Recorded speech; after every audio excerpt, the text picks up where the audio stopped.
Yo creo Ok, mejor es, ahí está sí, grabando. sí. Ok, entonces ya lo puedo quitar.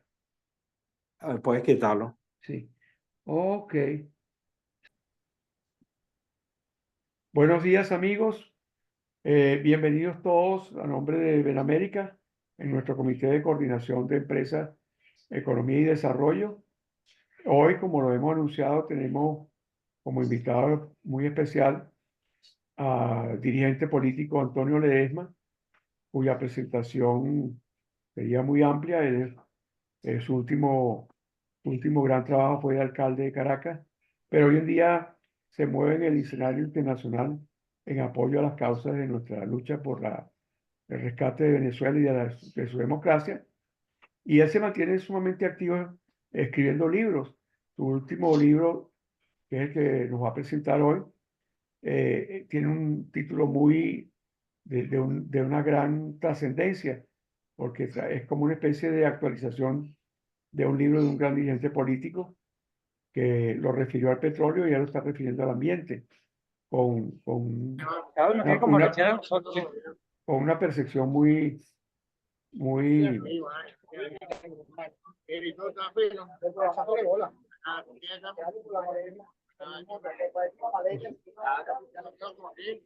por favor, alguien está, Sí, Tienes que ah, silenciar los sí, micrófonos porque si no, no va a ser sí, posible hablar. sí, no sé quién era. Bueno, lo que les decía, pues el trabajo que ha hecho, hay alguien, espérate, hay alguien que está, ya, Pero es que tienes tú que ya silenciar va, los micrófonos. ya, no sé quién es, espérate, Mike, tiene, Doctor Serna, sí, yo recomiendo que silenciemos todos el micrófono. sí, bueno, es que yo creo que esa es la idea. Ok. Estamos todos, pero Tienes, hay alguien que probablemente, José Manuel, tú tienes la capacidad de identificar quién tiene el micrófono abierto y silenciarlo tú directamente. sí, pero es que ¿Ok? estoy viendo y no lo veo, no veo ninguno que no esté silenciado. Ah, Están abiertos Jackson Perdomo, Neuro, eh, está José Manuel Cerna, espérate, yo estoy Ahmed. abierto, pero no tengo ese ruido aquí. Jackson, perdón, no Obviamente lo veo. queda abierto el de Jackson ¿qué Perdomo. pasó por aquí para ver cómo va Ya me va Jackson, ya. Es que no lo veo aquí en mi pantalla. No lo veo. Ah, aquí Jackson abajo. Perdomo tiene el micrófono abierto. Espérate, ya. Pero no en mi pantalla no se ve Jackson, perdón. Aló, Jackson, por favor, ¿puedes apagar tu micrófono? Aló, Sí, sí, ya lo voy. Lo que pasa es que no estoy con luz. ok. Ahí no hay luz y estoy luchando por conectarme, pero Por, estoy por, buscando. por Va y favor, viene la señal. apaga el micrófono, por favor. Ya lo apagó. Ok, ok. Bueno, entonces volvemos con Antonio. Antonio, por favor. Ok, ok. Eh, bueno, ahora no se me mueve ya, pues, de la pantalla esta imagen no sé cómo poner tu imagen en la pantalla como expositor. Ya va.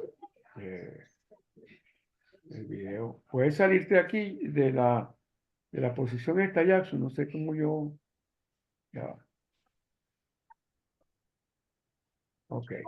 Ahora, por favor, Antonio. Bienvenido, Antonio. Eh, eh, por favor, tienes la palabra para hablarnos de tu libro y de sus implicaciones y principales propuestas en materia de planes y políticas de gobierno. Muchas gracias por tu presencia. Adelante. Bueno, no, muchas gracias a ustedes por la invitación. Espero que sea útil esta conversación, que pueda representar una oportunidad para intercambiar puntos de vista. Como tú lo has dicho, este es mi nuevo libro, se llama Venezuela, Política y Ambiente. Por cierto, quiero saludar aquí, que veo conectados a dos personas que fueron de mucho apoyo para poder cumplir este objetivo de elaborar este libro.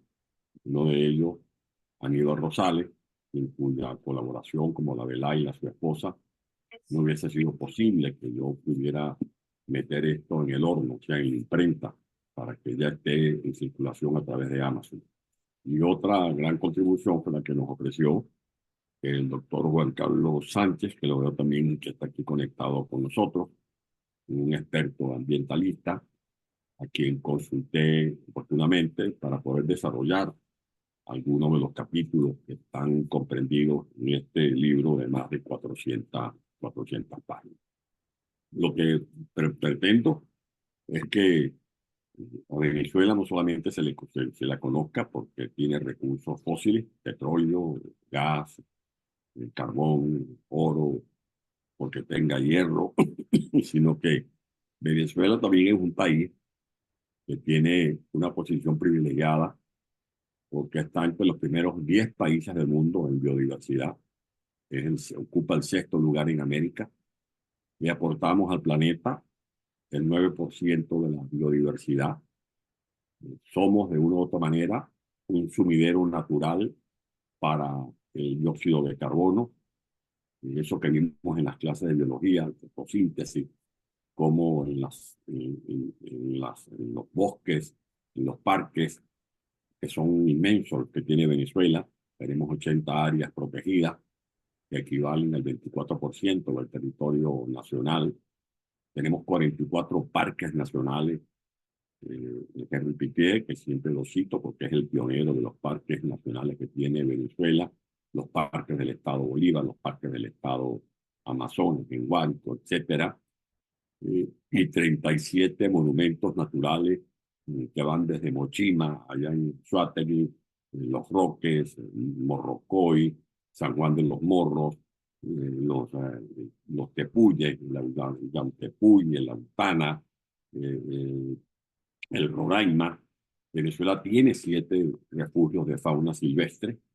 Uno de ellos, más significativo, es el del Golfete de Cuara en el estado Falcón, donde coexisten más de 300 especies.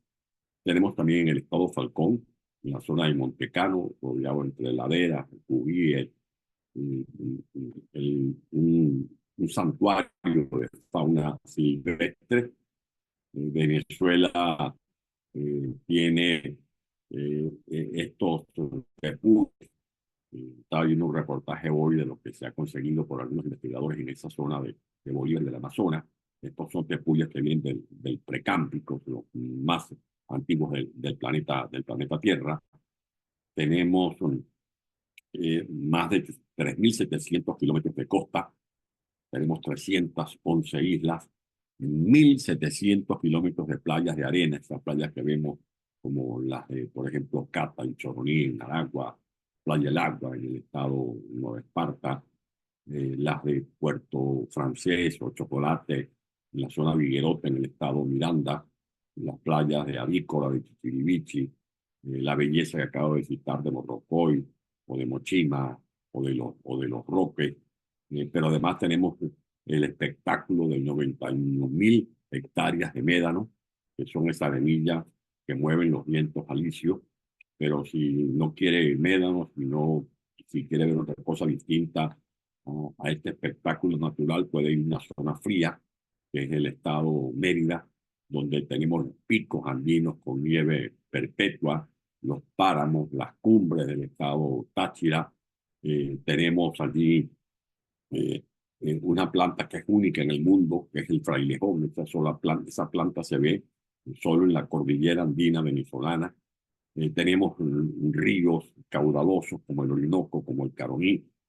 Tenemos mares, tenemos arrecifes. Venezuela tiene en los arrecifes de los Roques y de Morrocoy corales que equivalen al 68% del linaje coralino del planeta.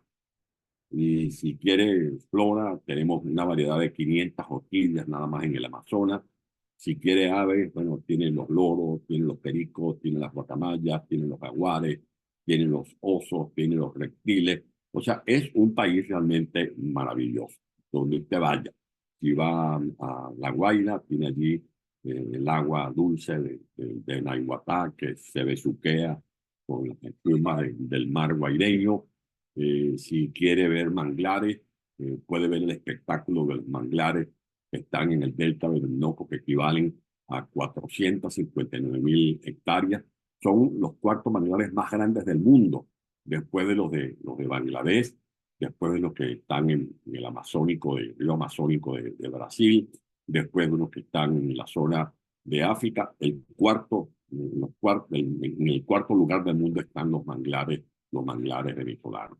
De allí pues que este es un país que le ofrece al mundo un sumidero espectacular para que allí se quede el carbono en vez de convertirse en gases de efecto invernadero.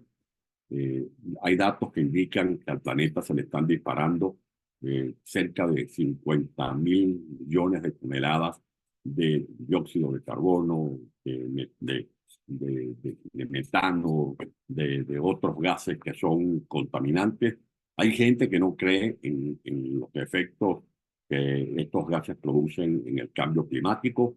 Yo decía ayer en una entrevista que me hacían los buenos amigos de este espacio que solo basta ver lo que está ocurriendo con los glaciares del Estado Medio. Esos glaciares que teníamos allá en el pico Humboldt, en el pico Espejo, equivalían a, para que tengamos una idea, una dimensión de 300 canchas de fútbol. 300 canchas de fútbol. Hoy se han reducido a no más de 3 canchas de fútbol. Esto tiene que ver con el cambio climático, el deshielo que vemos en el nórdico, el proceso de acidificación de los océanos que afecta a los nutrientes que garantizan la vida marina, cómo se van secando ríos. Pero desde luego en este libro yo no asumo una posición fanática, como algunos han querido atacarme diciendo que yo estoy con las banderas del progresismo. No, yo simplemente digo que hay una serie de amenazas cuando uno ve los lagos contaminados con derrames petroleros, cuando uno ve que hay lagos, que hay ríos, que hay mares donde se observan islas, pero islas de acumulación de desechos, cuando uno ve lo que está ocurriendo en el arco minero venezolano, como lo ha descrito SOS Orinoco, que dirige la doctora Burelli, Cristina Burelli, como lo describe la Fundación Fundarredes. Allí se está cometiendo un ecocidio. Ahora, eso no es porque el lodo per se sea dañino. Los que cometen el ecocidio son los seres humanos que incurren en daños antropogénicos por la explotación a cielo abierto, por el uso indebido del mercurio, por la manera como se usan las llamadas chupadoras, que van destruyendo las cuencas de los ríos, que van contaminando los ríos, la manera como no se hace el trabajo correctamente cuando se van cargando los buques petroleros, o no se encaran como debe ser los buques que transportan el crudo, el problema de la sedimentación que se produce en muchos embalses. O sea, son problemas que no podemos negar que existen, y si no, veamos nosotros cómo se va perdiendo cerca de un 10% de los bosques del planeta año por año. Eso significa que se afecta la tierra. Por lo tanto, en este libro lo que yo propongo son algunas soluciones que tienen que ver no solo con la vida de Venezuela, que tienen que ver también con los problemas que hay en el mundo. Allí hablo de las energías alternas, de las fuentes renovables, en las cuales ya ha incursionado Venezuela, porque no estamos hablando de nada que nos pueda sorprender. He dicho en este libro, y así lo relato en uno de los capítulos, que está muy bien fundamentado, que Venezuela fue uno de los primeros países de América Latina donde se instaló un reactor nuclear, por allá en 1957.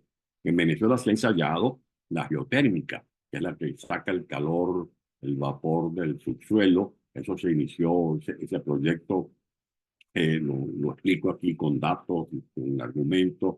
Se inició en la zona del Pilar, en la zona de Casanay, en el estado Sucre, con un resultado muy marginal. En Venezuela se ha ensayado la fuente solar, la fotovoltaica, un proyecto que se inició en el gobierno de Chávez. En Los Roques se inició el proyecto de explotación del viento, o sea, la eólica, instalando aerogeneradores en la Guajira, en el estado de Paraguay, en el estado Falcón, pero esos proyectos fueron mal ejecutados. Ahora, el hecho de que hayan sido mal ejecutados no niega la viabilidad que tienen esos proyectos en un país como Venezuela, que tiene un clima privilegiado. Tenemos una ubicación que nos concede o nos da un promedio de 26 grados centígrados, tenemos viento durante todo el año, tenemos sol durante todo el año. Nosotros podemos, además de explotar las fuentes eólicas, las fuentes solar, hay proyectos que indican, por ejemplo, según expertos de la Universidad de los Andes, del Estado Mérida, que nosotros podemos usar los espejos de agua de los embalses que tenemos, por ejemplo, el embalse de Santo Domingo, en Mérida, el embalse de Ivante Caparo, en esta zona de Táchira, que allí se pueden usar pequeños espacios, pequeños porcentajes para colocar paneles solares y tener energía fotovoltaica. Y hay otros expertos que del estado Carabobo que indican que es posible usar las aguas que están recogidas en el lago de Valencia para producir energía reversible. Y hay expertos como Nelson Hernández, que cito yo en este libro, que indican cómo si es posible que Venezuela pueda pensar seriamente en la producción de hidrógeno verde, porque nosotros tenemos electricidad blanca, estamos en capacidad de generar electricidad blanca por todos los recursos que tenemos en el estado Bolívar, en la zona del Guri, el complejo de Macagua, el Carhuachi, más otro proyecto que está por ejecutarse, que es Tocoma. Pero además de esta electricidad blanca, tenemos nosotros la posibilidad de usar el agua del río Caroní para producir, mediante estos choques entre el oxígeno y el hidrógeno, separarlo mediante la electrólisis, poder producir hidrógeno verde. Todos estos son proyectos que algunos dirán que son quimeras, algunos pensarán que estamos pastoreando nubes, pero yo simplemente apuesto a la posibilidad de que nosotros podamos desarrollar estas fuentes alternas. Cuando uno usaba, veía en las películas antes, que la gente de 69 se quitaba el zapato y sacaba del talón del zapato un antena y era un televisor, nosotros decíamos, bueno, estos son ficciones. Pues bien, hoy usamos este teléfono y podemos vernos, hablar con alguien que esté en China, con alguien que esté en Rusia, con alguien que esté en cualquier pueblo del Guárico de Venezuela. Podemos comunicarnos, es la magia de las comunicaciones, el avance de la tecnología. Hoy leía que ya una empresa fabricada en China está concibiendo un vehículo que se puede usar híbrido con batería y con combustible, gasolina, por ejemplo, con un recorrido autónomo de 2.500 kilómetros. Eso es uno de los grandes debates que se están dando en el mundo. Y así como el mundo años atrás creó la OPEP para controlar el recurso clave que es el petróleo, hoy se están tratando de controlar los recursos clave que son necesarios para construir o producir los elementos que son indispensables para desarrollar las fuentes fotovoltaicas, las fuentes eólicas, como es el litio, por ejemplo, que es un mineral que hay en Chile, en Argentina, en la zona de Bolivia. También se habla de litio en Venezuela, en lo que se llaman las tierras raras, pero ahí ya está avanzando es China. Y China está tratando de controlar todos estos recursos minerales que son indispensables para desarrollar estas energías alternas. Eso indica que China no siga consumiendo petróleo.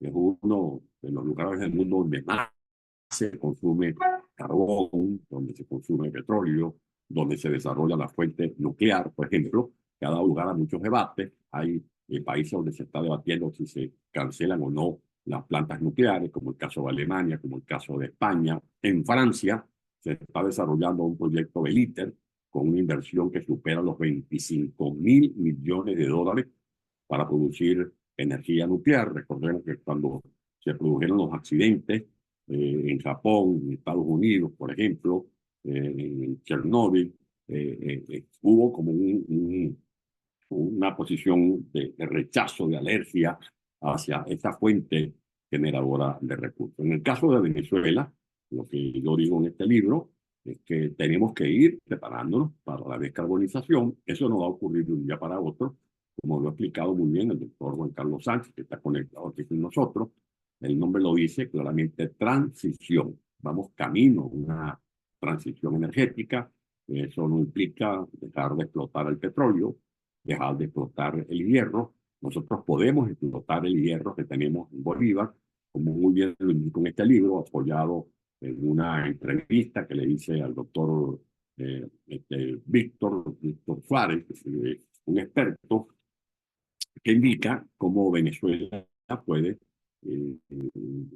aprovechar la electricidad que tenemos, la electricidad, energía blanca para explotar hierro, producir acero, sin contaminar, como lo hace, por ejemplo, China, que usa el carbón copizado. Nosotros no tendríamos por qué usar carbón copizado para procesar el hierro, pero además podemos explotar nuestros yacimientos gasíferos, podemos explotar lo que nos queda de petróleo, podemos desarrollar, poner a funcionar las termoeléctricas que tenemos en Venezuela, que son muchísimas las termoeléctricas, pero que no funcionan, porque no tenemos diésel, porque no tenemos gas, y nosotros podemos convertir esas termoeléctricas en fuentes generadoras de electricidad, contaminando menos, porque pudiéramos desarrollar la técnica de la captura del carbono, inyectándolo en pozos petroleros que estén desactivados, que serían sumideros adecuados para colocar esos gases que se pudieran derivar de la explotación del hierro en Bolívar, que se pudieran derivar de la explotación del petróleo en las cuencas,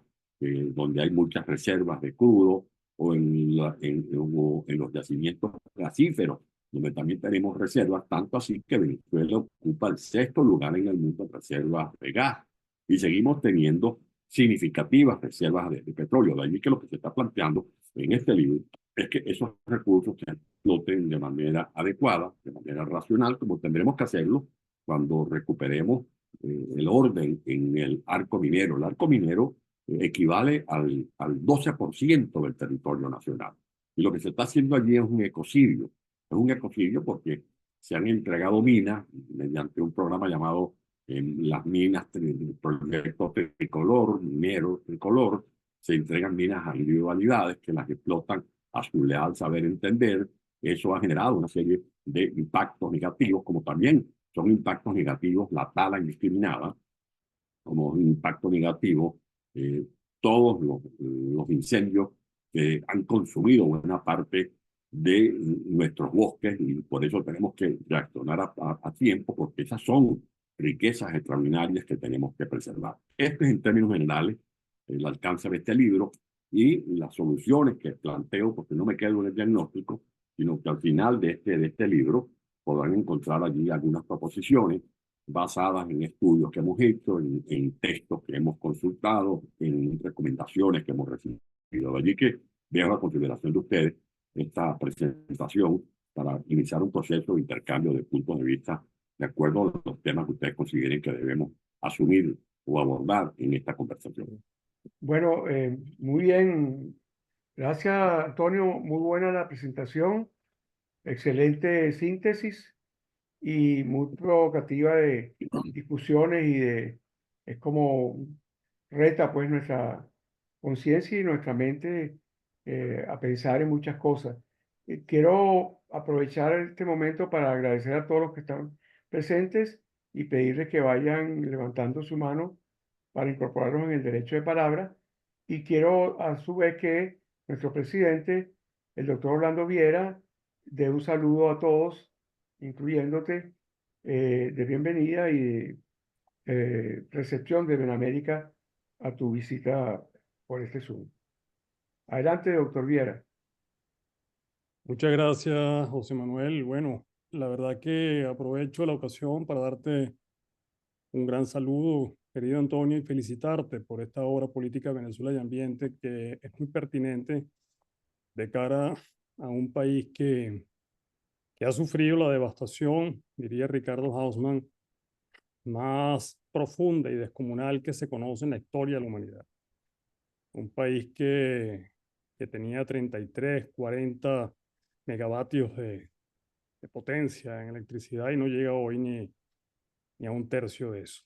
Un país que ha debido estar hoy en 6 millones de barriles, producción de barriles diarios, y no llegamos a 700.000.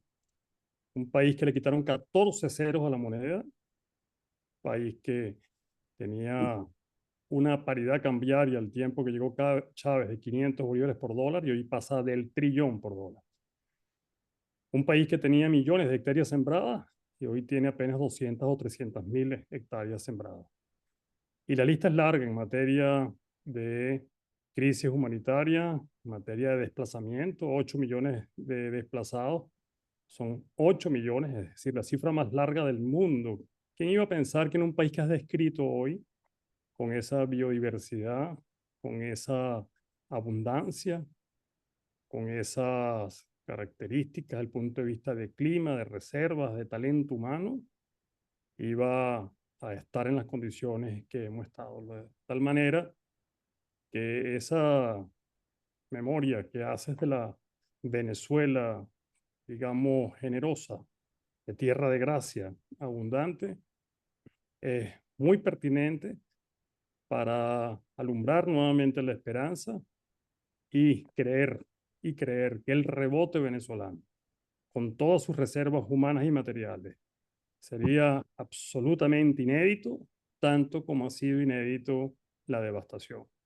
Saludo a todos los presentes. Gracias, Antonio, por ese aporte, por esa obra literaria importante y pertinente. Y muchas gracias al presidente del Comité de Economía, José Manuel Serna Morante, por esta importante y necesaria actividad. Un saludo a todos. Muchas gracias, presidente. Bueno, está abierto el derecho de palabra. Tenemos también a Eduardo Betancourt, que es el coordinador del área de energía. Está presente aquí y coordina pues, y dirige un proyecto de mucha actividad, muy reconocido y muy productivo. Tiene probablemente más de 200 producciones ya de videos en materia de energía y electricidad. Y probablemente, bueno, Eduardo también trabaja mucho la parte de la matriz energética. No sé si Eduardo nos quiere dar o alguno de los presentes con respecto a las propuestas del dirigente Antonio Ledesma y de su trabajo en este proyecto, en este libro, Venezuela, Política y Ambiente. Eduardo, adelante, Eduardo. Ok, no, mira, primero felicitar a Antonio por ese libro. Me parece excelente todo eso, pero él dijo una cosa que es verdad. Eso está relacionado con la energía tremendamente porque todas las tendencias últimas han admitido que la transición energética no es para desaparecer a los hidrocarburos, sino para tener que coexistir por un buen tiempo con ellos. Y parte de eso entonces está en lo que él se refirió a cómo compensamos el ambiente, sobre todo el CO2. Y ahí Venezuela tiene unas posibilidades enormes. Por un lado, nosotros tenemos una gran cantidad de pozos ya perforados donde se puede reinyectar el CO2 de nuestras operaciones, pero por el otro lado nosotros podemos también sembrar, podemos llenar toda la naturaleza con plantas que capturan el CO2. Entonces esto me parece interesantísimo lo que ha planteado Antonio y lo felicito por ese libro. Muchas gracias. Y quiero retomar estas dos temas. Gracias, Eduardo. Adelante, Antonio.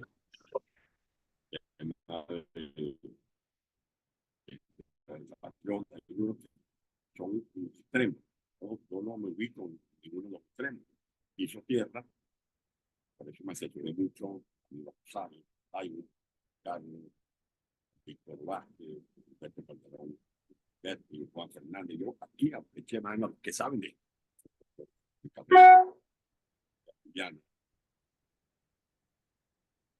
Estaba viendo vida como Lepa, para el salud, por Army. Llaman y decían, el hecho de que se haya superado la edad de piedra no significaba que la piedra no desapareció, pero había mucha piedra. Y vamos a tener que tener años, pero es una realidad que hay nuevas fuentes de piedra significativas que se están produciendo daño al planeta. Está ocurriendo con el hielo. Y además, temas que nos obligan a tomar palabras como acaba de decir electricidad. Para poder recuperar a Venezuela, es indispensable la electricidad. Y para poder recuperar a Venezuela, además de electricidad, obviamente hay que tener libertad. Si no hay libertad, porque Venezuela es el país de las paradojas, decía Gabriela Blanco. Chávez se llenaba la boca diciendo que por la Constitución del mundo, pero no hay Estado de Derecho. No se respeta la propiedad privada. Dígame usted que empresa petrolera transnacional, que inversionista privado va a querer hacer inversiones para producir hidrógeno verde en Bolívar, para exportar lo que queda del hierro, que es un hierro de alto tenor. El hierro es un tenor del 65%, es muy competitivo. ¿Cómo nosotros vamos a desarrollar la industria del turismo pidiéndole a alguien que vaya y invierta en hoteles, 5 estrellas, en zonas, por ejemplo, del parque, en la balcón, zonas privilegiadas por la naturaleza, si no hay seguridad jurídica? Si mañana alguien invierte, va a salir un capital como Chávez Maduro y le va a expropiar la fábrica, ya lo que está pasando con Cinco. Nuestra empresa Cinco está en pico de Maduro porque Hugo Chávez, una pataleta, rompió los acuerdos que se llamaba Antonio, disculpa, se te está oyendo muy mal. Fíjate a ver qué pasa con el micrófono. Yo creía que era yo, pero estoy viendo en el chat que ya varias personas han llamado la atención sobre eso. Y bueno, no sé qué pasará. ¿Me están copiando bien ahora? Mejor. Ahorita mejor. Sí. Bueno, me avisan y si se copia mal, me avisan. Lo que quiero destacar es que es clave que tengamos libertad en Venezuela. Y Bien. ese es el gran... Muy bien. Vamos a ver hay uno de los participantes, Aníbal Rosales, que está pidiendo la palabra. Antonio. Sí, pero me permite desarrollar esta parte. Esta parte que quiero responderle a Viera Blanco. Adelante. Sí, Adelante, Antonio. uno, la electricidad. Dos, primero la libertad. Libertad sin seguridad jurídica no va a ser posible recuperar el Banco Central, poner a producir el aparato productivo, reactivar las inversiones. Y para poder reactivar las inversiones y reactivar el aparato productivo, que volvamos a tener otra vez los motores de las fábricas prendidos en toda Venezuela, las empresas agrícolas, las empresas textiles, las empresas metalmecánicas, es indispensable la electricidad. Y como decía el Blanco, esta es otra de las paradojas que tenemos en Venezuela. Cualquier país de América Latina se tiraría al piso, como decimos coloquialmente, para tener la capacidad instalada que tiene Venezuela actualmente. Venezuela tiene una capacidad instalada que no baja de 35.000 megavatios. Es híbrida la fuente, porque 60% es hidroeléctrica y 40% es termoeléctrica. Hay turbinas que son de origen japonés, que tenemos en el GUL, que se prometió repararlas y no las repararon, se robaron el dinero. Hicieron inversiones en termoeléctricas, la Josefa Camejo, que está en Punto Fijo, la de Pedro Camejo, que está en el estado Falcón, la de Miro Gabaldón, que está en el estado Lara, de Saquiel Zamora, que está en el estado Guárico, la Batalla de Santa Inés, que está en Barinas, la Zambrano, que está en el Vigía del estado Mérida, termoeléctricas en Anzoátegui, en Monaga, termoeléctricas en Lara, termoeléctricas en Apure, y resulta que no hay electricidad. Compraron unas gabarras, les pusieron nombres de heroína, la gabarra Rufina, la gabarra Margarita, dejaron prácticamente en desuso Tacoa, en la bahía de Tacoa, en el estado, en lo que es Vargas, La Guaira, y resulta que eso tampoco está funcionando. Pues no tenemos ni gas ni tenemos queso. Allí que es un gran reto poder poner a producir la electricidad en Venezuela. Venezuela tiene, como acabo de decir, 5.000 megavatios de capacidad instalada, pero muchas de esas termoeléctricas están por servicio. Muchas plantas hidroeléctricas o fuentes hidroeléctricas, como la de Santo Domingo en Mérida, la Bolívar de Caparo en el Táchira, la de Masparro, la de Barinas, están a un cuarto de máquina, no están produciendo. Lo mismo ocurre con Caruachi, con la zona de Cagua, la zona de Tocoma, no, tenemos 133 plantas de generación de electricidad, tenemos 500 subestaciones de diferentes voltajes. Venezuela tiene, como lo ha explicado el doctor Efraín Herrera, uno de los sistemas más avanzados del mundo, que solo poseen pocos países, Estados Unidos, Canadá, Rusia, China, Brasil, eso lo tiene Venezuela, que son esas 3 líneas que recorren 2.200 kilómetros con un voltaje de más de 750.000 voltios. O sea, Venezuela tiene un potencial que tendrá que recuperar, y para eso hay que echarle mano a los técnicos que tiene Venezuela, gente capacitada, que están allá adentro y otros que están en el destierro, que están aprendiendo, que están aquilatando conocimientos, y que estoy seguro que van a poder garantizar que Venezuela tenga, además de la libertad que obtendremos con la victoria del Mundo González Urruti y la lucha que está dando María Corina Machado dentro de Venezuela, además de la libertad, del restablecimiento del Estado de Derecho, de que tengamos seguridad jurídica, confianza, gobernabilidad, estabilidad política, también recuperar el sistema eléctrico, porque con electricidad olvidémonos de reactivación económica. Muy bien. Gracias, Antonio. Vamos a darle la palabra a Aníbal Rosales, quien quiere hacer su comentario. Y adelante, Aníbal. Bienvenido. Buenos días aquí en Venezuela, en Caracas todavía. Un gran saludo a Antonio en particular y a todos los asistentes al foro. Bueno, ha sido un gran privilegio que he tenido de contribuir a revisar las notas y a revisar los escritos de Antonio en su libro, y eso realmente fue un privilegio. Considero, y eso lo hemos hablado, más que un libro de política y ambiente, es un libro de política y desarrollo sostenible o sustentable. Va más allá que el ambiente, pero Antonio quiso mantener la idea original extraída del libro de Rómulo Betancourt sobre política y petróleo. Pero es algo realmente impresionante, y yo estoy impresionado y lo comparto con ustedes, que una persona política, dedicado a la política 100%, como es Antonio Ledesma, como lo conocemos todos, tenga siempre la oportunidad para estar escribiendo, y este libro en particular, que ha significado un esfuerzo enorme en términos de lectura y en términos de síntesis, en términos de compartimiento y de consulta. Creo importantísimo, porque en este libro están contenidos una serie de principios fundamentales que que apoyarían la campaña electoral en los 50 días que queda de campaña, en lo que respecta a alimentar el programa de Tierra de Gracia, que es el programa de gobierno del gobierno democrático. Antonio sería la persona que podría extraer los 4 o 5 principios fundamentales que deberían estar ahí representados, que deberían estar ahí quiero decir, en el programa de gobierno de Tierra de Gracia, que como programa lo dirige Rafael de la Cruz. Hay una cantidad de ideas interesantísimas, de información interesantísima, de aprendizaje al leerse este libro. Siempre le planteé a Antonio el capítulo del CEMIN. Él tiene un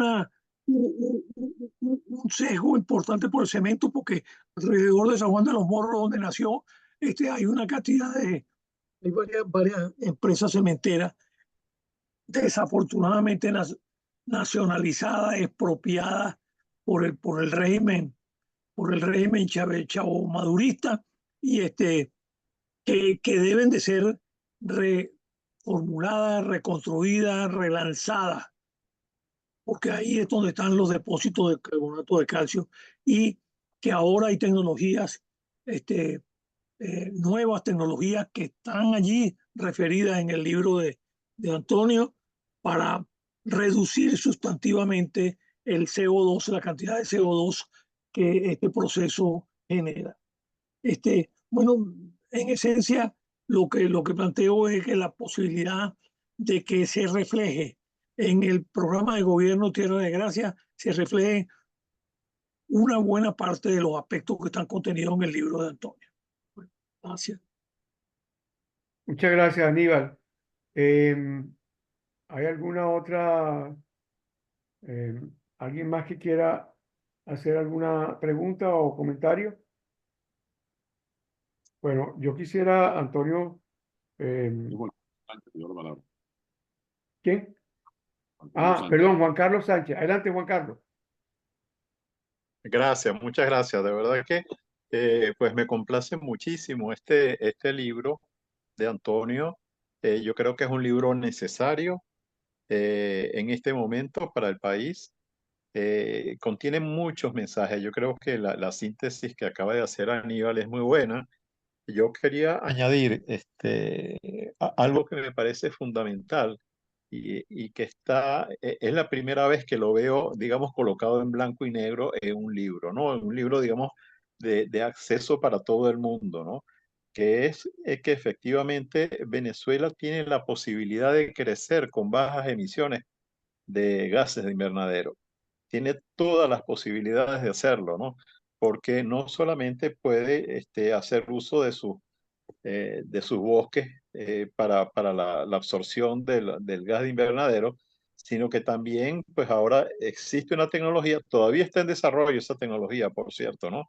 Pero yo no tengo dudas de que esa tecnología va a ser clave, porque, bueno, se está invirtiendo muchísimo en investigación y desarrollo, y en Venezuela tenemos todas las características para poder utilizar esta tecnología de captación y almacenamiento subterráneo del dióxido de carbono, ¿no?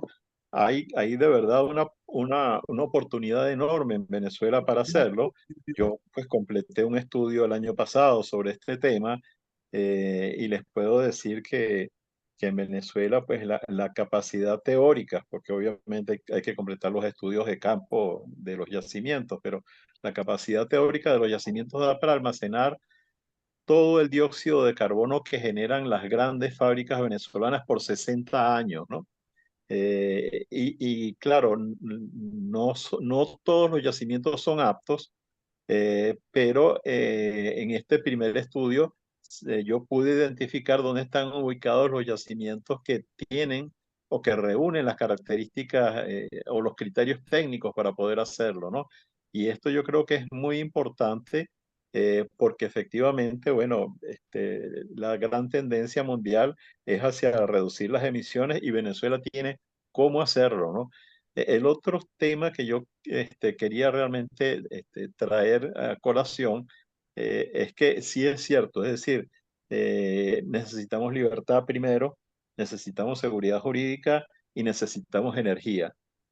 Pero a la par de esto necesitamos también gerencia, gerencia de primera línea, de primera calidad, porque, claro, se va a necesitar mucha inversión extranjera, mucha inversión privada, y esa inversión privada no se da si no hay buenos proyectos bien diseñados, bien detallados, que expliquen con lujo de detalles los beneficios que ofrece Venezuela, la inversión en Venezuela, ¿no? Entonces, nada, hay que subirse las mangas y desarrollar todos estos proyectos en todas las oportunidades que tiene Venezuela, ¿no? Y yo creo que el libro de Antonio, de verdad, coloca realmente la información que se necesita en el momento indicado. Y de verdad que lo felicito por el esfuerzo que hizo para poder, digamos, tener esta obra que seguramente va a ayudar al país. Gracias, ¿eh? Bueno, Gracias. ¿alguna otra?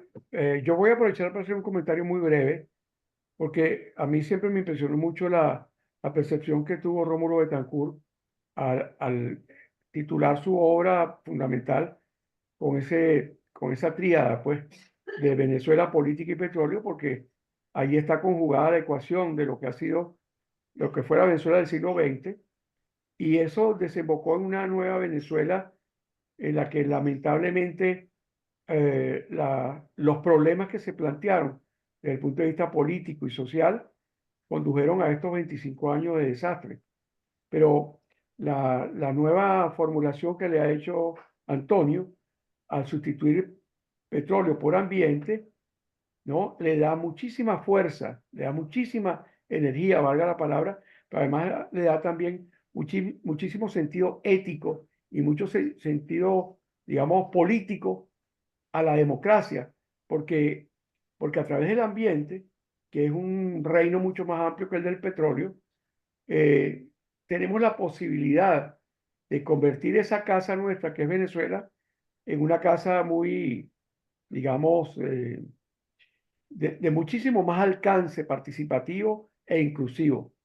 Y en ese sentido creo que la propuesta de Antonio tiene bastante fuerza, como lo decía Juan Carlos, en cuanto a al plan de gobierno nuevo eh, de, de María Corina Machado y de su grupo, de la plataforma unitaria.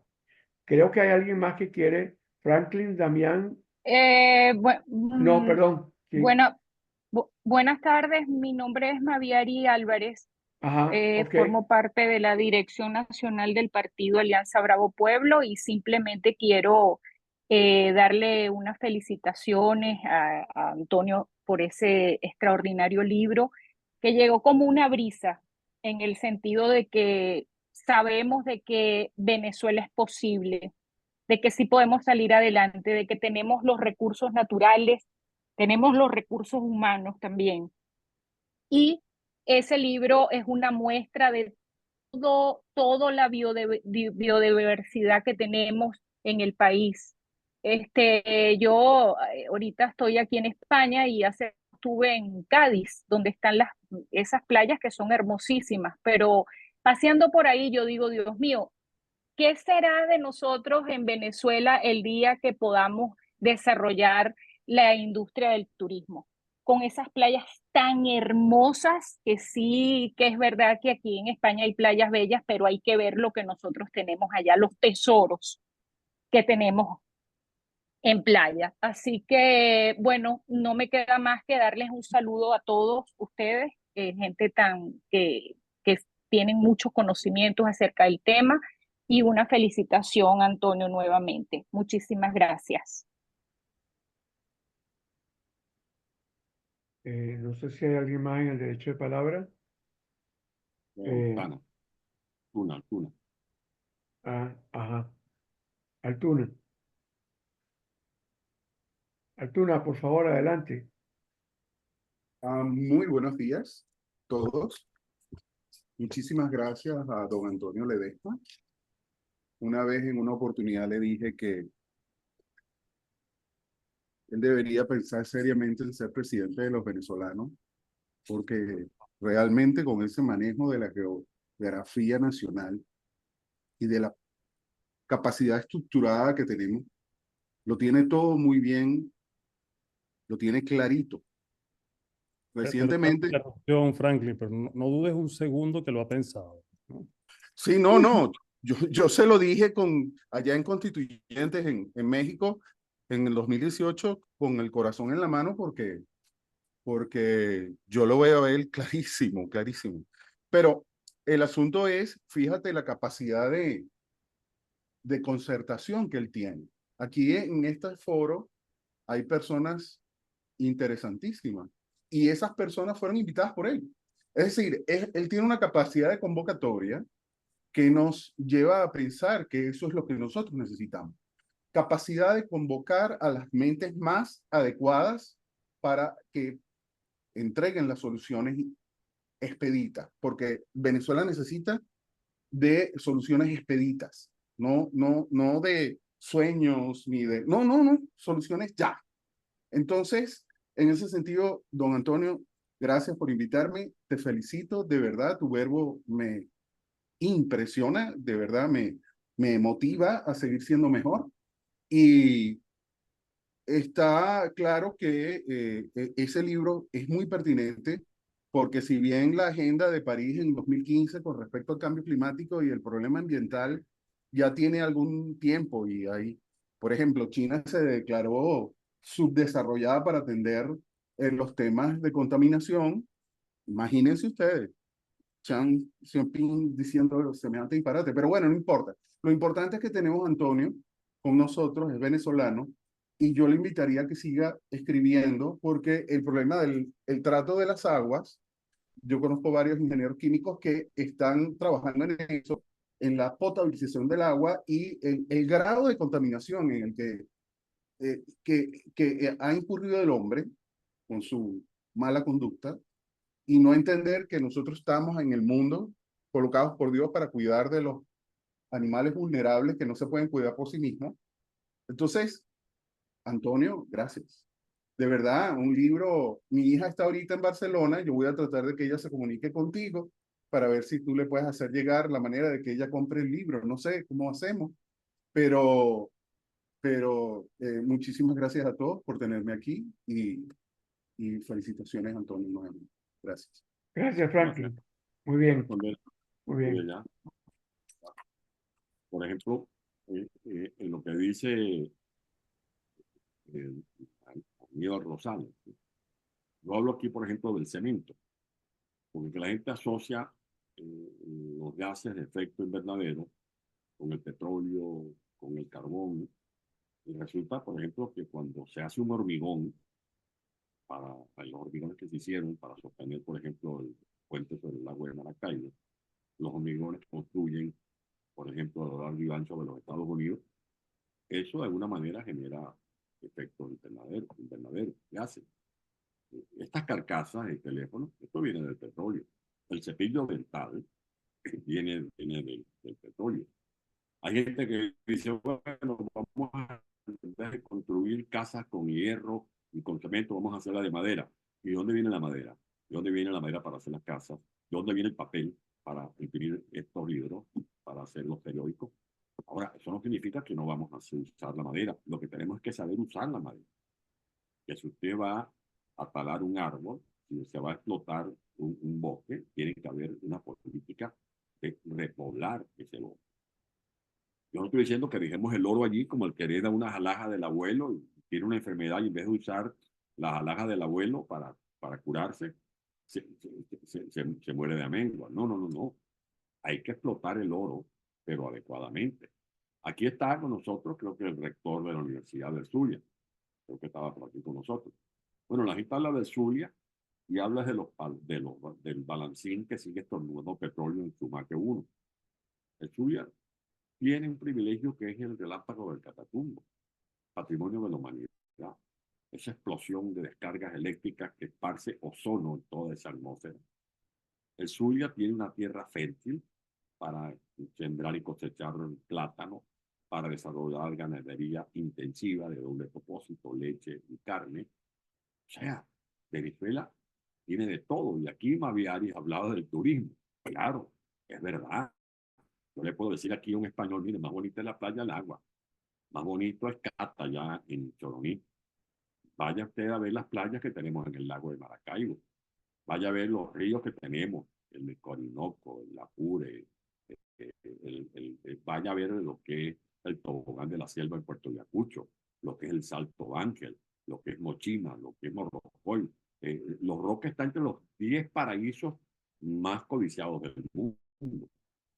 El problema es la ventaja competitiva. Usted le dice, vaya a la playa de Agua de Margarita, y cuando el señor llega a un hotel, no digo cuál, le dice un momentito, espérese, llévese este perolita. ¿Qué? Es un todo de agua, es que no hay agua. Ah, miren, no toque el botón del ascensor porque no hay electricidad, suba por las escaleras. Así no competimos con Puerto Rico, ni con Aruba, ni con Curazao. Por eso es importante la electricidad. Y por eso es importante lo que acaba de decir el doctor Juan Carlos Sánchez. Por cierto, ¿saben ustedes que Juan Carlos Sánchez es premio Nobel? Él fue co-ganador del premio Nobel junto con el ex vicepresidente Al Gore de los Estados Unidos y con otro grupo de distinguidos especialistas venezolanos. Eso debemos sentirnos nosotros orgullosos, para que no permitamos que nos comparen con el Plan de Aragua. No, Venezuela es Armando Reverón, Venezuela es José Ángel Lama. Cuando la gente escucha el Popol Vuh allí, de fondo musical de las procesiones de España, eso es letra y música de un venezolano. Cuando Aquí en España, Plácido Domingo canta El alma llanera. Eso es letra y música de Pedro Elías Gutiérrez, de La Guaira. O sea, y por eso con lo que dice Juan Carlos, el talento humano. ¿Por qué PDVSA llegó a ser la segunda transnacional del mundo? ¿Porque nos libertó solamente Simón Bolívar? No, libertó, ¿no? Hizo su trabajo. Pero PDVSA llegó a ser la segunda transnacional petrolera del mundo porque había un principio llamado la meritocracia. Y llegar a quien llegara al gobierno en los tiempos de la democracia, se respetaba la meritocracia. Y la empresa se puso en manos de técnicos. En el segundo gobierno de Carlos Andrés Pérez, estaba el doctor Sosa. ¿Sabe en cuánto se aumentó la producción petrolera? En un año, del 90 al 91, se aumentó en 1 millón de barriles de petróleo. Y si yo hubiera dejado los planes que se concibieron mediante la apertura petrolera, que dejó allí como una rendija abierta Carlos Andrés Pérez en el artículo 5 de la Ley de Nacionalizaciones, hoy estuviéramos produciendo más de 6 millones de barriles. ¿Por qué no tenemos gasolina? Por las sanciones. Eso es mentira. Lo ha explicado muy bien el doctor Vila Blanco en sus magníficos escritos. Cuando Chávez, sonando un pito, votó más de 20.000 trabajadores de petróleo de Venezuela, no había sanciones. Cuando hubo los apagones en el año 2010, 2011, no habían sanciones. Y Chávez le metió junto con Maduro al sector eléctrico más de 120.000 millones de dólares. Pero ¿qué ocurre? Bueno, que ese dinero lo invirtieron mal. ¿Por qué? ¿Cómo es posible que no haya luz en el estado Zulia? El estado Zulia tiene complejos termoeléctricos, como el que está ubicado en La Cañada, por ejemplo, el complejo Urdaneta. Ese que está ubicado en La Cañada, más otros más que están en distintas zonas, como por ejemplo el Laguna, que está fuera de servicio, es suficiente para que el Zulia tuviera electricidad. Se hizo en el estado Lara la termoeléctrica Rimiro Gabaldón. Eso no está funcionando. La Josefa Camejo de Falcón. Eso sería para tener alumbradito a todo el estado Falcón. La termoeléctrica Antonio José de Sucre en Cumaná. La del Vigía, que tantas veces cito, que es otra de las termoeléctricas que está fuera de servicio porque se le olvidó el detallito de conectar el gas. Y si no hay gas, y teniendo Venezuela gas, tenemos gas natural y gas asociado al petróleo. Pero ese gas asociado al petróleo se está perdiendo, se ventea y contamina el ambiente. Cuando pudiéramos estar explotando el gas para producir el butano y que en los hogares de Venezuela, en vez de leña, tuviéramos bombonas de gas. Pero es como dice el doctor Sánchez, se ponen las empresas en malas manos. Por eso no funcionan las refinerías. Venezuela llegó a tener 22 refinerías. Escuchen bien, 22 refinerías. Las remataron, las de Alemania, las de Inglaterra, las de Suecia, y tenemos en Pico Zamuro ahora Circo, una empresa venezolana, consecuencia de la política de internacionalización que llevó por buen camino el doctor Humberto Calderón Berti, que ahora está en Pico Zamuro. Dentro de Venezuela llegamos a tener la segunda refinería más importante del mundo, la de Amuay, después de la India. Se procesaban 1.200.000 barriles para que tuviéramos gasolina para el consumo interno y productos blancos, de la línea blanca. Y resulta que esas 6 refinerías, la de Amuay, la de Punta Cardón, la de Bajo Grande, la de Guaraguao, la del Palito, están charratizadas. Venezuela tiene reservas, es verdad, de petróleo, pero ¿cómo los explotamos si no hay talento humano? Si los votaron a todos, a los que formó la democracia en los mejores centros de estudios del mundo, gracias al plan de beca radical de Ayacucho, en vez de estar en Venezuela, están en Dubái, están en Qatar, están en Brasil, están en Colombia, están en Houston, porque fueron votados como unos perros por este arbitrario. Y por eso no hay gasolina en Venezuela. Y por eso las termoeléctricas que pudieran estar funcionando están fuera de lugar. Ustedes saben, por ejemplo, lo que es Tacoa. Venezuela tiene Plantacentro, que se hizo en el primer gobierno de Carlos Andrés Pérez. Pero además, en Venezuela, en la bahía de La Guaira, estaba Tacoa, que tiene una capacidad, si no me equivoco, me corrige aquí en el revés, que creo que está conectado, tiene una capacidad para generar entre 1.200 a 1.300 megavatios. Pues bien, la dejaron fuera de servicio, inventó Chávez la compra de unas gabarras, las gabarras en las barcazas le pusieron el nombre de Rufina y Margarita, porque eran empleadas de Josefa Sánchez, que era la esposa del prócer José María Vargas. Esas gabarras consumían 2 millones de litros de diésel, equivalente a más de 12.000 barriles de petróleo diario. Pues bien, adiós luz que te pagaste.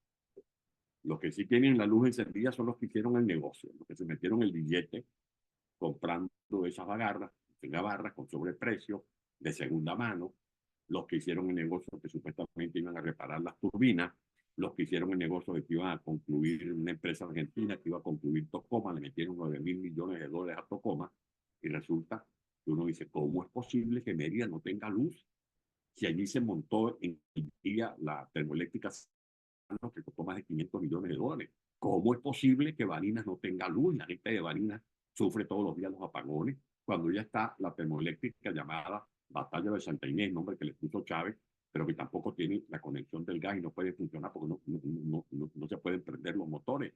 ¿Cómo es posible que el estado Táchira no tenga luz y tenga apagones? Si tenemos allí la Vela Fría, tenemos allí Uribante Caparo, La Vueltosa, todos esos complejos que pueden ser administrados. ¿Qué pasa con el agua, por ejemplo? Yo que fui gobernador de Caracas y alcalde de Caracas. Bueno, yo tenía que estar encima de los valles del Tuy, porque ya está el complejo de Camatagua, donde hay agua suficiente para bombear a Caracas. Pero ¿por qué no se bombea el agua a Caracas? Porque Caracas tiene la característica que está a 1.000 metros sobre el nivel del mar. Y para poder bombear 20 toneladas por segundo, hay que tener los equipos en buenas condiciones. Y Venezuela usó el petróleo para instalar el TUI 1, TUI 2, TUI 3 y dejó entendiendo el TUI 4, cuyos equipos los compró el segundo gobierno de Carlos Andrés Pérez y los instalaron. Hoy no están bombeando, no llegan a 12 millones, a 12 toneladas por segundo. Casi la mitad de lo necesario, como lo ha explicado muy bien el doctor José María de Vial. Ahora, ¿cómo se puede explicar que Caracas, que tiene además de Camatagua, además de estos equipos de estudio, tiene lo que yo llamo los animalitos, la pereza, la mariposa, tiene otro animalito, no me acuerdo, la pereza, la mariposa, tiene el embalse de una reserva allí en Macarao, y haya agua cruda, lo que le llega a la gente es agua cruda, porque pusieron unos piratas a manejar los valles del Tuy, pusieron unos revolucionarios a manejar las refinerías, y esos piratas que están manejando las refinerías, digamos, ahí, lo que han hecho es producir incendios, y los piratas que están manejando los acueductos, como el acueducto, por ejemplo, de los valles del Tuy, lo que producen es accidentes. Y por eso en Caracas, como en muchas otras partes del mundo, de manera insólita lo que llega es agua cruda. ¿Cómo se puede explicar que la gente que vive en Ciudad Bolívar, que se asoma por la ventana de la casa y ve que hay el río Orinoco, y lo que hace es hablar la canción de el viajero, la viajera del río, esa canción bellísima, el enamorado que compuso esa canción a la orilla del malecón de Ciudad Bolívar? ¿Cómo se puede explicar que la gente de San Félix, de Upata, que de una u otra manera se benefician de las caudalosas, las procelosas aguas del Carolino, tengan agua? Porque el acueducto Tocomita está conectado.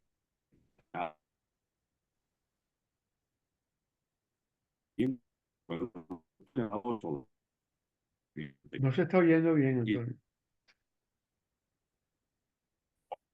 Ahora, oye. Ahora sí. ¿Está oyendo? Ahorita ya no. Vuelve a hablar. Está congelada tu imagen.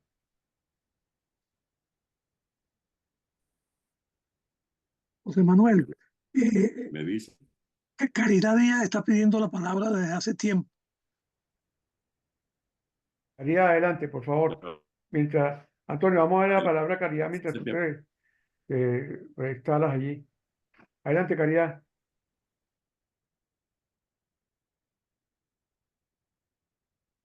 El micrófono, Caridad, el micrófono.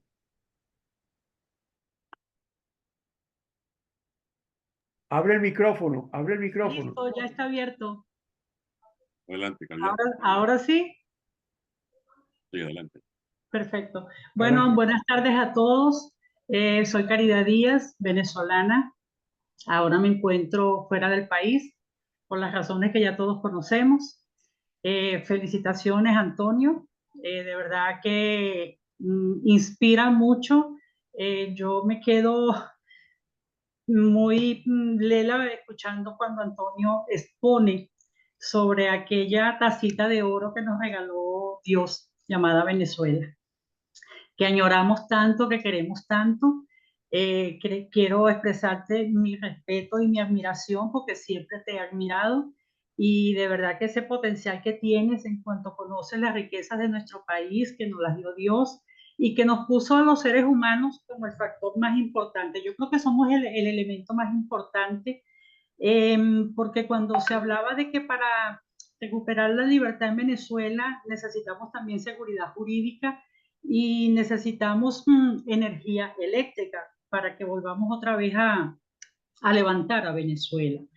Pero más importante, o sea, tiene también una importancia preponderante la conciencia, concientizar a los venezolanos a la importancia que tiene el oxígeno, a enfrentar este cambio climático, a la posición geográfica que tiene Venezuela tan privilegiada, si queremos llamarla así, concientizar de que nuestro primer alimento es el oxígeno.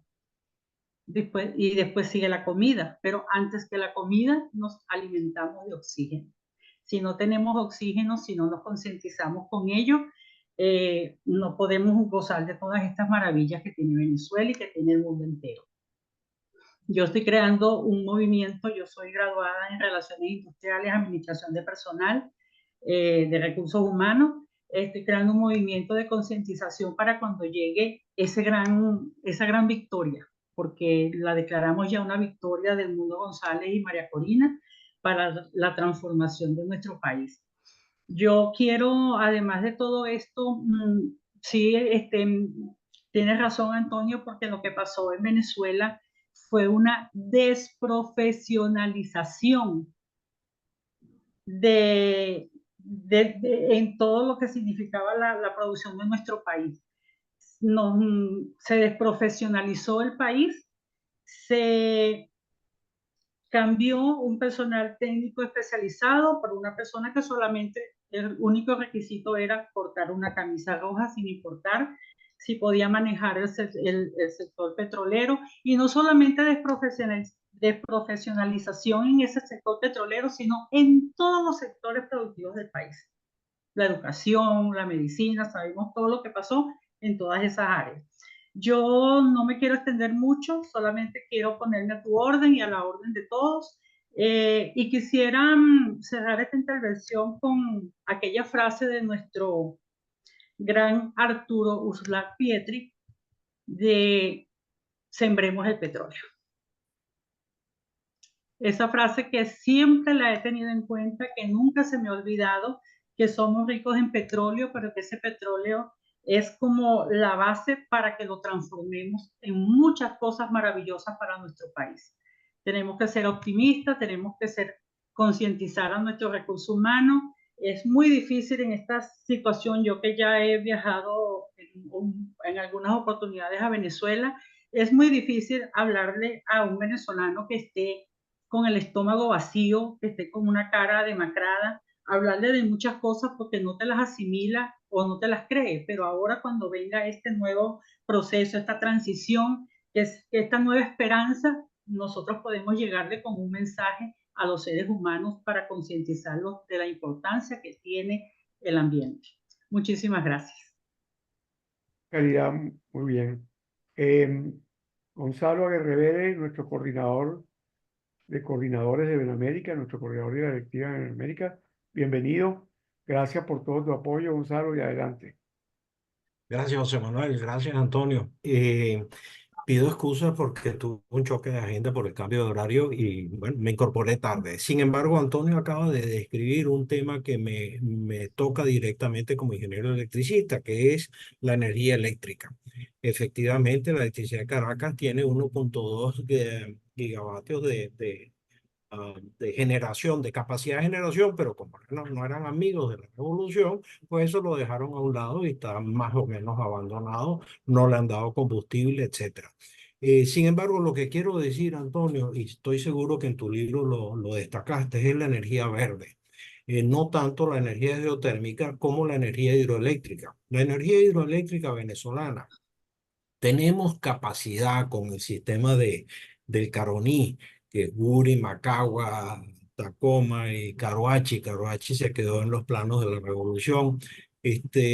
Tenemos para Guri solamente daba energía para la base de operación del país y le estábamos exportando a Brasil y a Colombia solamente con esa base energética. ¿En dónde está el punto, el talón de Aquiles? No en la generación, que está ahí, aunque está bastante mal mantenida, sino en la transmisión. La línea de 800 kilovoltios está que funciona con palillitos porque se le han quemado bastantes transformadores. Cada transformador de eso es un transformador especial que tiene que ser ordenado con casi un año de antelación para que lo puedan fabricar por el alta voltaje que trabaja en la línea de 800 kilovoltios. Pero está todo el sistema de energía verde que generamos en el sistema Caroní. Además de eso, hay muchas otras energías verdes a lo largo de los Andes para cubrir los picos de energía. Pero la base operativa está totalmente cubierta e inclusive estamos exportando y podemos exportar en relativamente corto plazo. Entonces, quería darle las gracias a Antonio y pedirles excusas. Creo que Antonio se salió de la... No, Ahí sí, está, aquí está. Darle las gracias a Antonio, pedir excusas y felicitarlo por la promoción de Un Mundo Verde, que es la base de todo esto. Y en materia de energía estamos sobrados. Podemos hacerlo. La energía, más bien entre estos, ¿cuál es el más importante? ¿La energía hidroeléctrica o la energía térmica de procedencia de hidrocarburos? La de procedencia de hidrocarburos sigue siendo necesaria para cubrir las inflexiones de la energía eléctrica. Todos los sistemas de distribución de energía eléctrica saben de esto y lo estábamos practicando muy bien. Pero en estos 25 años de destrucción, hoy en día la gente nos reporta que tenemos capacidad de generación para asumir el cambio y asumir la reactivación del país en una primera etapa. Sin embargo, hay que estar preparados porque la reactivación del país, esperemos que sea, y así lo estamos planificando todos los venezolanos, va a ser mucho más rápido de lo esperado. Y siendo mucho más rápido de lo esperado, no hay desarrollo sin energía, que seguro que también Antonio lo ha dicho. Tenemos energía para el inicio de la recuperación del país, pero no para la proyección posible de este país en mediano y largo plazo. Gracias a todos, gracias Antonio, y pido perdón nuevamente, tuve esa colisión de agenda. Bueno, nos estamos acercando al Bueno, podemos 15 minutos más, ¿quieres? Déjame 15 responder minutos alguna. más. Ok, bueno, adelante Antonio.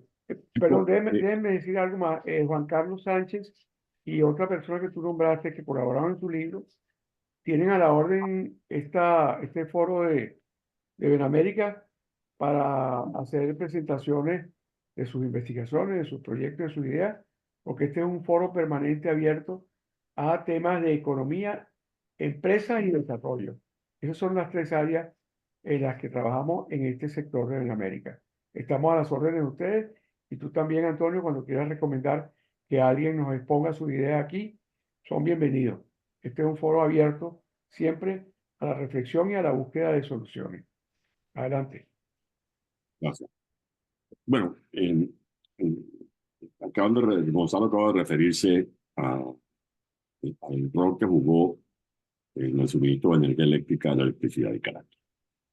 Yo lo conocí, porque trabajé, cuando fui gobernador, fui alcalde de Caracas, hacíamos reuniones de manera regular.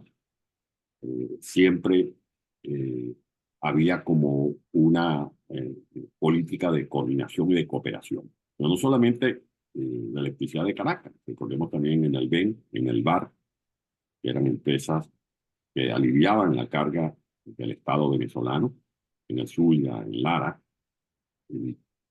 y todo esto fue desmantelado. Todo esto fue desmantelado. CADAFE que comenzó una empresa con un esquema centralizador, sufrió un proceso de transformación y se crearon las empresas regionales, porque Venezuela, como lo explica muy bien Efraín Carrera, tiene una característica que es que los centros generadores de electricidad están distantes de los centros que demandan electricidad, sobre todo la hidroeléctrica. Por ejemplo, la gran producción está en el Caroní. Imagínense usted lo que es recorrer esos 2.300, 2.200 kilómetros con esas 3 líneas que tenemos de transmisión de 765.000 voltios hasta el Zulia. Por eso había también el juego de tener una retaguardia con las termoeléctricas. Pues las termoeléctricas, como la Timiro Gabaldón, que se instaló en Barquisimeto, la Ezequiel Zamora, que se comenzó en mi estado, en Guárico, en Altagracia, Urituco, la Josefa Camejo, en Punto Fijo, la de Pedro Camejo, una termoeléctrica alterna a Planta Centro, que era la original en Carabobo. Son generadoras de energía con el uso o del gas, porque son híbridos también, el gas o el diésel. Pudiéramos aminorar el costo, que se nos diga, bueno, que prender la termoeléctrica con el gas o con el diésel genera gases de efecto invernadero, pero este invento que está en proceso, como lo decía el doctor Juan Carlos Sánchez, que es la captura del carbono e inyectarlo, como lo decía Betancourt, en estos pozos que ya fueron utilizados. Por eso se dice que Venezuela tiene en la zona de Guayana un círculo virtuoso. Así lo define el doctor Víctor Vázquez, porque ahí tenemos el hierro, allí en Piar, que es un hierro de alto tenor, 60-75%. Menos hierro que Brasil, pero el nuestro es de un alto tenor. Pero además de tener el hierro cerquita, tenemos electricidad blanca, que es la de línea. No tenemos carbón cortado para producir el acero. Mientras que China, por 1 tonelada de acero, dispara más de 2 toneladas de CO2, Venezuela está por debajo de 1 tonelada. Pero tenemos la ventaja que muy cerca de allí, del complejo de Guayana, están los pozos de Monaga, en los cuales perfectamente esos pozos que están en desuso se puede inyectar el carbono mediante la captura. O sea que somos competitivos. Y la electricidad es la palanca del futuro para los grandes inversionistas, lo decía con datos en la mano el doctor Ricardo Hamann en un foro que recientemente promovió el Observatorio Geopolítico que me corresponde dirigir. Y esta electricidad blanca tiene una base para relanzarla, que es el Guri. El Guri es para que tengamos una idea de lo que es el Guri, lo que tenemos los venezolanos, que lo hizo la democracia, lo cerró el petróleo, calidad. Por eso se hizo con petróleo. El petróleo después nos sembraron fue la dictadura que tenemos ahora. Cambiaron las cosas. En vez de sembrar petróleo, sembraron dictadores porque apoyaron a este gorila, porque pensaban que lo iban a manipular, lo iban a controlar, y el tipo le salió respondón. Y mira lo que nos ha costado este ensayo de la aventura de Chávez. Pero el Guri, usted agarra Dubái y lo siembra en el embalse del Guri y nos queda libre una tercera parte. Un 30%, mejor dicho. O sea, después de las 3 gargantas, y una de que está si me ayuda Gonzalo, la que está en Paraguay, esa nuestra, ese complejo, es Iguazú.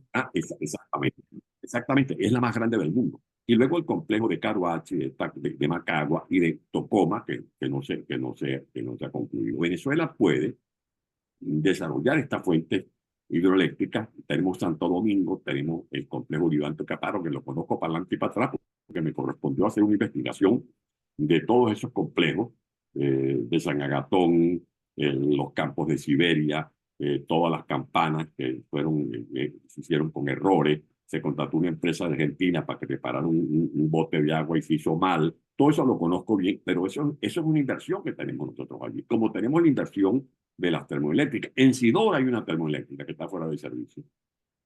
Tenemos termoeléctricas, por ejemplo, en Monagas.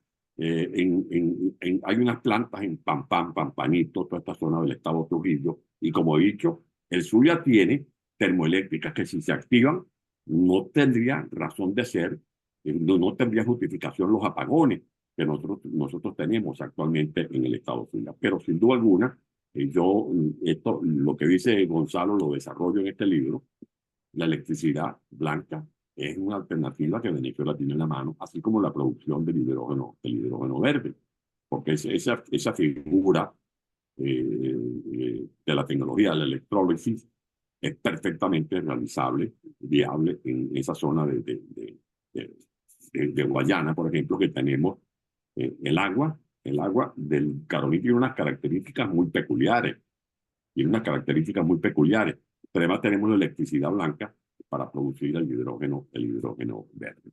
La concientización que dice Caridad es totalmente cierto. Hubo una concientización, como lo decía muy bien Ricardo Jauma, es que olvidémonos que esto lo va a resolver un grupo de genios. No, esto lo tenemos que resolver entre todos, incluida la diáspora. Todos los venezolanos estamos llamados a iniciar este proceso de reconstrucción nacional. Hay dos deudas que resolver. La deuda financiera, que habrá que cortarle, hacer una gran quita, porque esa es una deuda contraída de manera sospechosa. Luego, conseguir los recursos del Banco Mundial, Fondo Monetario, el Banco Interamericano de Desarrollo, la Corporación de la Mina de Fomento, para comenzar a financiar el proceso de recuperación de esas termoeléctricas, de los sistemas hidroeléctricos, de electricidad, materia prima para los industriales, los comerciantes, darle a los productores agropecuarios lo que necesitan, lo que están pidiendo que es semillas certificadas para poder producir arroz blanco, maíz, maíz blanco, maíz amarillo, leguminosas, hortalizas, caña de azúcar, retomar los complejos pecuarios de doble propósito, leche, carne, la cebolla en el estado Lara, por ejemplo, volver a ver florecer a los campos de los valles de Aragua, del valle de Quibor. O sea, Venezuela puede desarrollar su actividad agropecuaria, pero para eso se requiere, yo que soy del Guárico, allí en el Sombrero se sembraba tomate, ellos requieren fungicida. Sin fungicida no hay prosperidad en las cosechas de tomate. El pesticida, reparar la maquinaria agrícola, cosechadoras, tractoras, rastras, sistemas de riego, bombas de agua, los sistemas de comercialización, políticas de precios justos. Cuando cayó el monstruo de Hitler, Adenauer, una de las primeras políticas que hizo fue favorecer las inversiones para que hubiese alimentos. Incluso hubo una polémica porque hizo liberación de precios. Y los propios aliados que lo habían colocado allí le llamaron la atención. Y resulta que comenzaron a aparecer los alimentos. En Venezuela tiene que haber una verdadera política para recuperar, por ejemplo, el signo monetario. Ahora, es imposible recuperar el signo monetario si el Banco Central sigue funcionando como una imprenta, porque ahí lo que hay es una máquina imprimiendo billetes inorgánicos que lo que hacen es potenciar la hiperinflación, la inflación, porque el genio de Chávez y Maduro se les ocurrió tomar como gran táctica revolucionaria en sus motores, en sus planes, la monetización del déficit. Y en cualquier escuelita del mundo uno tiene que aprender que cuando se monetiza el déficit lo que se produce es inflación. Por eso no sabemos qué es signo monetario. Pues esa es otra paradoja. Chávez se llenaba la boca hablando del Bolívar fuerte y resulta que el fuerte no tiene nada. El Bolívar desapareció porque en Venezuela, de hecho, la economía está dolarizada. Hay zonas del Táchira donde se maneja es el peso colombiano. Otras partes de Venezuela donde la gente paga con euros. O sea, esto es un desbarajuste que hay que resolver y por eso ese es uno de los pasos que hay que dar. Venezuela puede volver a tener agua. Venezuela tiene 25 sistemas de acueductos. Los tiene anotaditos el doctor José María Villán. 25 acueductos que pueden ser recuperables. Venezuela tiene 20 plantas de tratamiento. 20 plantas de tratamiento. Escuchen eso. Eso no lo tiene ningún país de Centroamérica. Y allí es posible, usando cloro, usando sulfato, que esas fábricas, por eso son fábricas de agua potable, así como una fábrica de pantalón de Carlos o de la Yaguara. Para poder hacer pantalón usted tiene que llevarle tela. Pues bien, estas son fábricas de agua potable. Lo que hay que llevarle es el sulfato, el cloro y los técnicos que sepan manejar las máquinas para producir agua potable, que en vez de agua podrida, que generan enfermedades, efectos contagiosos, los niños, las familias puedan consumir agua potable. Es posible que volvamos a tener gasolina, por eso es importante cuidar a Silgo, porque Silgo puede ser un suplidor instantáneo para tener respuestas tempranas a la hora de resolver el problema de la gasolina en Venezuela, porque Silgo tiene estos centros donde se procesa el petróleo está pesado, y Venezuela tiene recursos, los crudos nuestros son pesados, más allá del Merey que se está comercializando, pero necesitamos mejoradores. Se desaparecieron los mejoradores en Venezuela, se desaparecieron los taladros, se robaron las tuberías, desmantelaron los proyectos de conversión profunda, espantaron a los técnicos que fueron formándose en la democracia con la siembra del petróleo, porque el plan de becas de desarrollo social del petróleo. Ahora, no hay mejor siembra que eso, porque eso es esto. El pozo suma que uno, hay un momento que no va a dar petróleo, pero el pozo del talento de esos jóvenes como Moisés Naín, como Ricardo Halman, como Miguel Rodríguez, como Martínez Moto, como Alberto Torres, como Carlos Blanco, los músicos como Dudamel, toda esa gente que le dan nombradía a Venezuela, estos se formaron con el petróleo, y ese es el petróleo que no se agota, el talento humano. Por eso, esta concientización a la que se refiere Caridad nos tiene que dejar una gran lección. Uno, tenemos que prepararnos para sustituir el modelo extractivista por un modelo de economía diversificada. Eso no significa, como alguien me quiso atacar ayer después de la experiencia que tuve con eso, yo estoy proponiendo dejar el petróleo. No, yo lo que digo es que lo que nos queda de petróleo y lo que nos queda de gas y de oro lo usemos como caja de financiación de una educación con calidad. ¿Qué es una educación con calidad? Que tengamos maestros bien remunerados, que revirtamos la deserción de maestros que se van para Ecuador o para Colombia, porque lo que le pagan en Venezuela no más de 10, 15 dólares, que sustituyamos el pizarrón de pizza por el pizarrón electrónico, que los muchachitos aprendan a hablar inglés, que puedan cursar 2, 3 idiomas, que comiencen a manejar estos aparatos para saber diseñar proyectos online, que tengamos lecciones de química, física, que manejemos los tecnológicos, que nos preparemos para la economía del conocimiento. Esa es la idea de esta concientización que tiene que dejar esta crisis, que no es estéril. La gran lección es esa: olvidarnos de que somos ricos porque tenemos petróleo. No, eso se acabó ya. La riqueza hay que producirla con trabajo propio de cada uno de nosotros. Disculpa. Disculpa, Antonio, se nos está acabando el tiempo y hay un amigo de Nicaragua que quiere hablar un momento. Dice, Nicaragua tiene también su cambio. Yo creo que es importante que lo escuchemos. Adelante, Luis Alexander, de Nicaragua. Bienvenido. Buenas tardes, desde acá, pues aquí estamos debajo de una llovizna y agradecemos la invitación que nos hizo el doctor Ledesma, y estamos muy interesados en todo este tema porque parte de eso creo que nosotros en un posible cambio vamos a utilizar este tipo de políticas ambientales que está planteando el doctor Ledesma. Y además de eso, creo que sí podemos obtener ese libro porque está interesante, ¿no? Hemos estado pendientes desde el inicio y creo que sí lo vemos muy interesante. Creo que hay que ir ya cambiando cosas desde ahora. Una vez que se llegue al poder, lógicamente que hay que cambiar las cosas ya, real. Agradecemos la invitación y agradecemos a todo el equipo que ha sido posible esta presentación, y vamos a estar pendientes también de todo lo que estén haciendo y estamos siguiéndole también los pasos, y esperemos en Dios que Venezuela pronto, en estos prontos días, sea libre de todo este oprobio que tenemos, pues esta miseria, esta pandemia, le llamo yo, pues. Gracias por la invitación y desde Nicaragua les saludamos. Gracias, muchas gracias, Luis. Bueno, ya para cerrar, Antonio, si quieres hacer la despedida, yo quiero decir una sola palabra como economista. Yo trabajé toda mi vida en Venezuela como economista, como consultor y como académico.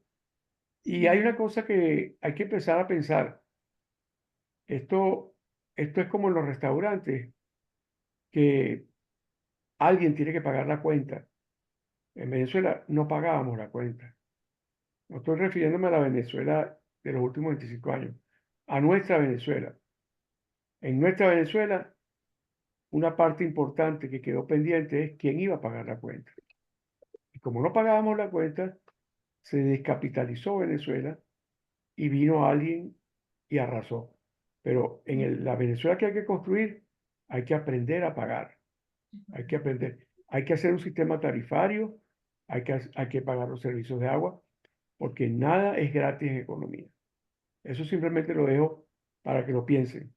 Yo sé que a los venezolanos nos cuesta aceptar eso porque nadie quiere pagar la cuenta, pero hay que empezar a pensar en pagar la cuenta. Gracias, Antonio. Por favor, despídete, porque Bueno, hablando de la cuenta ya se nos está acabando el tiempo. primero, que como acabo de decir, esta crisis no es estéril, ya da la lección de que no somos ricos porque tengamos petróleo, la riqueza hay que producirla.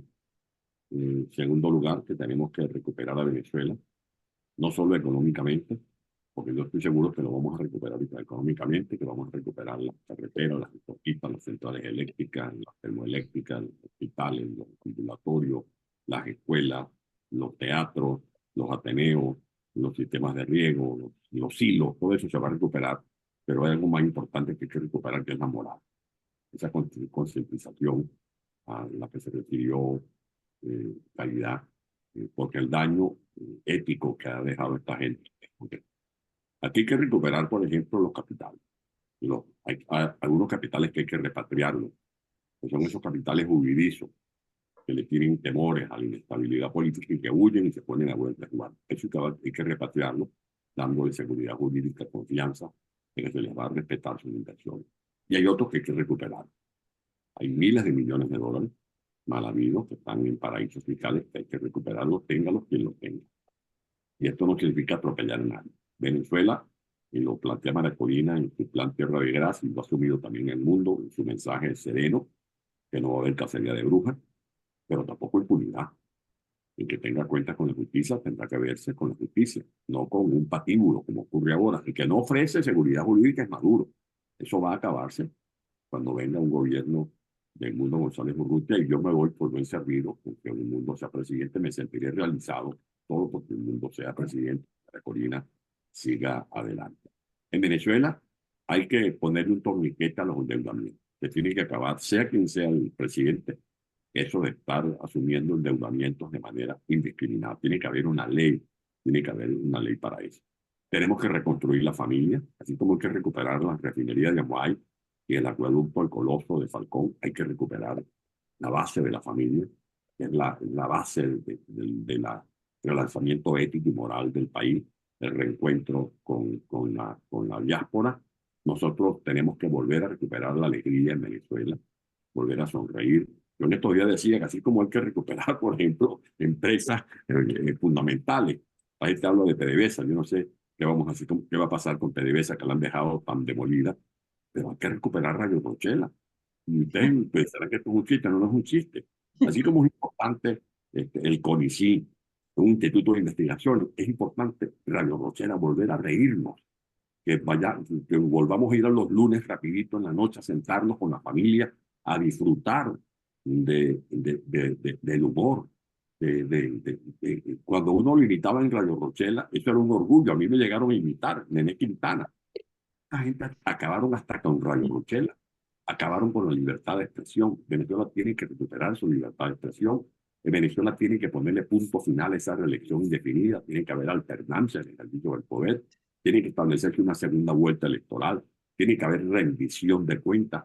Tiene que haber un proyecto de Estado.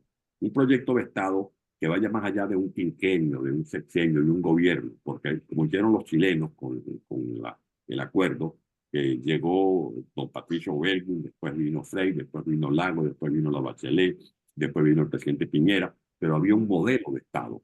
Ese modelo tenemos que asumirlo en Venezuela con unos 10 acuerdos, 12 acuerdos básicos, que sea quien sea el presidente de un gobierno, ese modelo de Estado siga adelante para que tengamos una economía competitiva, para que nos despejemos de la dependencia de los fósiles, para que sembremos el petróleo con la mejor educación que pueda haber en América Latina, para que entendamos que sin tecnología no vamos a poder incorporarnos a la competencia de la globalización, que entendamos que los valores, que la moral cívica es fundamental. Este es mi mensaje y eso es precisamente lo que explico en este nuevo libro que he escrito con tanta emoción, con la ayuda de tanta gente buena que ya he citado en este programa. Así que muy buenas tardes por aquí y buenos días. Cómprenlo, que yo lo tengo. Cómprenlo, que es muy bueno. Bueno, miren, primero que todo una cuña para Antonio. El próximo Día del Padre pueden dar este regalo a su padre o a su hijo